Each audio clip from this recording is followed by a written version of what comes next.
Alright, here we are.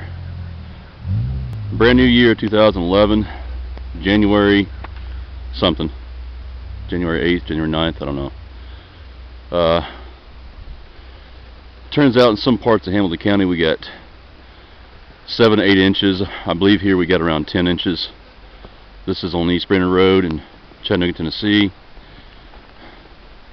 As you can very well tell, that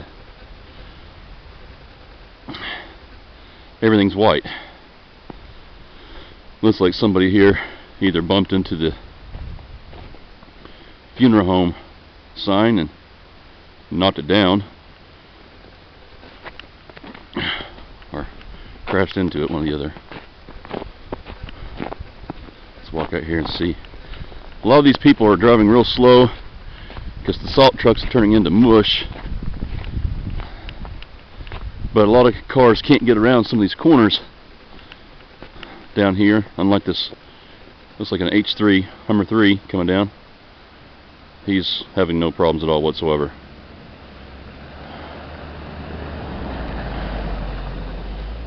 Yeah, he's cruising on probably about 35 miles an hour.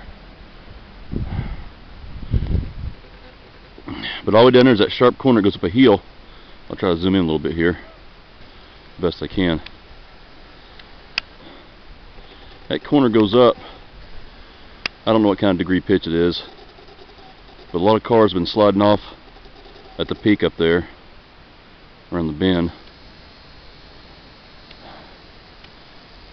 My camera's fogging up. We'll walk down through here and take a peek. I'll be back in a second.